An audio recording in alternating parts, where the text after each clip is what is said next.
Olá pessoal, bem-vindos ao nosso podcast. Hoje vamos falar sobre um tema muito interessante, a Convenção de Genebra e a Batalha de Solferino. Isso, e vocês sabiam que foi a Batalha de Solferino que inspirou Henry Dunant a criar a Cruz Vermelha? Sério? Não sabia disso. Como aconteceu? Vamos nos aprofundar nessa história e descobrir como esse evento moldou as leis das guerras que conhecemos hoje em dia. A Batalha de Solferino foi um momento decisivo na luta pela unificação da Itália, que ocorreu no dia 24 de junho de 1859. Foi a horrível visão dos feridos e moribundos que levou Dunant a propor a criação de uma organização neutra e imparcial para proteger e assistir os feridos da guerra. Isso eventualmente levou às Convenções de Genebra, que são um conjunto de tratados que estipulam direitos e deveres em tempos de guerra. Exatamente, essas confissões foram fundamentais para estabelecer regras que protegiam os direitos humanos durante os conflitos armados. Incrível como um único evento pode desencadear uma mudança tão significativa na nossa história, não é mesmo? Com certeza, isso é um lembrete da importância da humanidade, mesmo em tempos de guerra. Agora iremos entrevistar o professor Alessandri, de História da parte da tarde, e o professor Domingos, de Filosofia da parte da manhã. Professor, como a ética da guerra e os princípios humanitários expressos na Convenção de Genebra se alinham com as teorias filosóficas sobre a moralidade e justiça? É importante a gente falar um pouco aí sobre a Convenção de Genebra, né, de 1864. Ela foi importante para estabelecer tratados internacionais que estabeleceram normas para a proteção de vítimas de conflitos armados, incluindo civis e prisioneiros de guerra. Então, com a Convenção de Genebra aí, a gente vai ter tratados para proteger as vítimas de conflitos armados. A questão da importância e da filosofia em relação à Convenção de Genebra é a questão ética, né? Porque a gente não pode esquecer que a ética, ela é uma área da filosofia, né? Faz parte da filosofia. É o que a gente chama de filosofia prática. A ética, ela nasce com o filósofo Sócrates, século V a.C. E a ética, ela vai ter algumas formas aí de analisar as ações do homem. Então, por exemplo, existe uma escola aí, né, chamada utilitarismo, que ele vai avaliar as ações com base em suas consequências. Ou seja, o utilitarismo também é conhecido como pragmatismo, ou seja, a ação ela vai ser considerada boa a partir das suas consequências, ou seja, a partir daquilo que ela traz como consequência. O exemplo que a gente pode dar são regras para proteger civis na Convenção de Genebra. E tem uma outra escola filosófica chamada deontologismo, que considera certos princípios ou deveres intrinsecamente válidos, independente das consequências. Então, independente da consequência, ou seja, daquilo que se produz, essa escola deontologista, ela vai defender o quê? Que há princípios que independente das consequências, eles são válidos. Em sua opinião, qual foi o impacto filosófico da Batalha de Solferino na percepção pública e na subsequente formação das leis de guerra humanitárias? A Batalha de Solferino, ela é de 1859. O testemunho dos horrores da guerra e do sofrimento humano durante e após a batalha, narrado por Henry Dunant, foi crucial para sensibilizar a opinião pública internacional. Então, a Batalha de Solferino, ela vai desencadear a reflexão, né, e sensibilizar a opinião pública internacional em relação à questão das vítimas de guerra, né? Então ela trouxe essa reflexão aí, a questão das vítimas de guerra. Destacou a necessidade de tratar as vítimas de guerra com dignidade e respeito, independentemente de seu status ou filiação.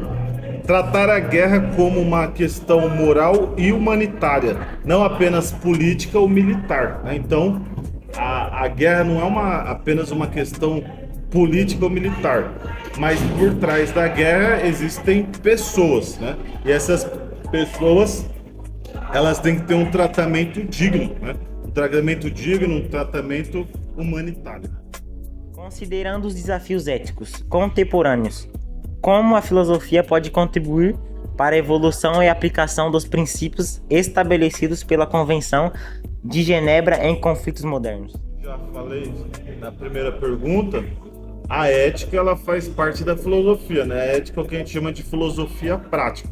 Então a ética ela vai ter alguns princípios aí, algumas regras para ajudar a gente a refletir aí toda essa situação.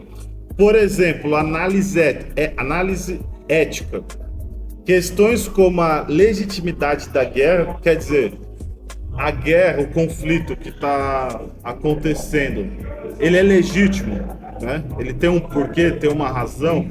A proporcionalidade de meios empregados e a responsabilidade moral das partes envolvidas. Então, por exemplo, Segunda Guerra Mundial, os americanos jogaram bomba atômica no Japão. Quer dizer, onde que está a proporcionalidade disso, né? A proporção foi desmedida, foi descabida em relação à agressão que estavam sofrendo. Então, a análise ética. Segundo, o desenvolvimento de normas, como o uso de drones, inteligência artificial e armas cibernéticas. Então, quando se usa a tecnologia, isso tem que ter normas, né? Então, o desenvolvimento de normas. Terceiro, aplicação justa, levando em consideração a diversidade cultural e os contextos específicos dos conflitos. Então, é a questão aí de analisar cada situação, né? Cada situação tem a sua própria realidade, então até que ponto há uma aplicação justa no conflito. E por último aí, o quarto ponto, educação e sensibilidade. Educar e sensibilizar os atores envolvidos nos conflitos modernos, né? Então, é importante que o filósofo, como alguém, né, que estuda a ética e desenvolve o pensamento ético, ele eduque e sensibilize os atores envolvidos nos conflitos modernos, para que gere aí a reflexão e sensibilização. Qual é o papel na análise crítica das decisões tomadas durante conflitos armados, como as que levaram à Batalha de Solferino, e nas promoções da ética e da paz? Ela sempre vai desenvolver a paz. Ela vai trabalhar com mecanismos para proteger as minorias, os excluídos. E quando eu falo de minorias, não estou falando de quantidade, eu estou falando das pessoas que elas estão privadas dos serviços básicos. Entre uma guerra, sempre quem são os atingidos são as minorias. Crianças que são indefesas e muitas vezes pessoas que não têm um poder aquisitivo muito maior.